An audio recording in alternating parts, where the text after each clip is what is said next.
Good day guys, welcome back to Aussie Savvy Sense, where we talk about Australian personal finance, investing in shares, property, and of course, precious metals. So in today's video, we'll be looking at the Australian Crown silver coins. Now this is a part of the Australian quote-unquote junk silver Predecimal series. So please check out my playlist for the other videos regarding the other denominations. So let's get into the specifications of the Australian silver crown coin. So this coin is 38.5 millimeters in diameter, and it has a thickness of 2.94 millimeters. Its weight is 28.27 grams, so it's actually a rather heavy and large coin in itself. It has 0.8411 troy ounces of pure silver, which works out to be 26.15 grams for those who are interested in the metric weight. So this makes this coin a sterling silver coin. It's 92.5% silver, with the balance of it being 7.5% copper. So these crown coins, as you can see, has a denomination of 1 crown, which was equivalent to 5 Australian shillings, or a quarter of an Australian pound. And as you can see here, I've only got 2 specific years, 1937 and 1938. Fun fact, these are the only 2 years that these crowns were ever minted. And there's a very interesting story behind it, why we only ever have 2 years of the crown, despite the fact that we've had predecimal coins that range from 1910 all the way through to 1965. And it all started in 1936 when we had King Edward the 8th, who was about to come onto the throne.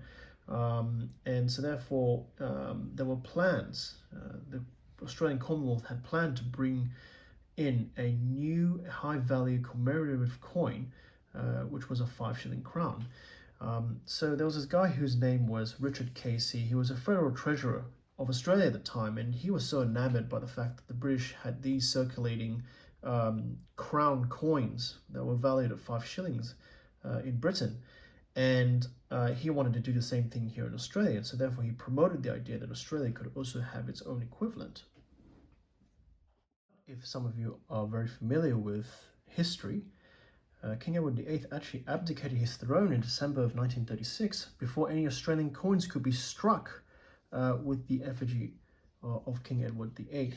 What I'm holding here is actually a fantasy coin of what could have been the 1936 Australian crown with King Edward VIII, the effigy of King Edward VIII here. It's kind of funny because he also insisted that his portrait face was on the left side of his face rather than what's supposed to be on the right side of it, because every monarch that does come to power, usually they face the opposite direction of the previous monarch. So he insisted that he wanted to have his effigy facing left because he could see his hairline, and he insisted that that was his good side. So it's kind of funny history there. But yeah, we didn't get the crowns in 1936, and instead we actually got it in 1937 with a similar design to the British crown, where it had a crown in the middle as well. Unfortunately, I don't actually have that here. I've only got the Benedetto Pestrucci's design British crowns. But this is the 1937 crown that we got, and of course we have King George VI on that crown as well. About 1,008,000 of these crowns were minted in the first year of 1937. And the thing is, it was criticized. Everyone hated it. Everyone did not like the fact that it was such a huge coin, and it was such an annoying thing to carry in your pocket. It was heavy, it was huge. People didn't like it. Everyone pretty much mocked it and nicknamed it Casey's cartwheel. So it was very, very, very unpopular. And that's the reason why in 1938, they then decided to abandon minting any future crowns. So therefore, in 1938, they only minted a little bit more than 101,000 of these of these crowns, making the 1938 the more sought after coin for collectors because of its extremely low mintage. So yeah, they permanently cancelled making any more future crowns after that. I mean, seriously, would you rather carry this in your pocket or have just these, which is just much more simpler and easier to transport, you know, and it has a simpler denomination. Much easier to carry these, or perhaps these, 5 of these, instead of having this massive crown back in the day when people didn't really have, where people, you know, common people just had pockets to carry these things. So that is a brief history on the Australian crown.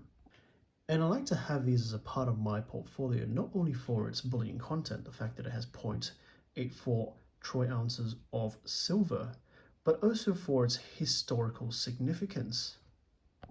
They're considered a short-lived commemorative coin rather than, you know, an everyday junk silver that was traded for, you know, to purchase goods and services. And I feel as if they also fit quite nicely with my collection of other world silver coins. So the Australian crown, to me, they share kind of like a common bloodline with a famous category of large silver coins, often called world silver crowns or dollar-sized trade coins. And these massive pieces were historically minted to project imperial power. They were meant to standardize international trade or serve as high-value currency. Well, that's it, everyone. That is my showcase of my Australian silver crowns. Please give this video a thumbs up if you've enjoyed it. Let me know in the comments below, do you have these beautiful looking crowns as a part of your collection? Do you collect it primarily for its historical significance, or if you collect them for its silver content? Don't forget to subscribe and turn on notifications if you're interested in the upcoming videos on Australian junk silver. My next one will be about the Australian florin, so please stay tuned for that. Thank you so much for watching, and I hope you have a lovely day.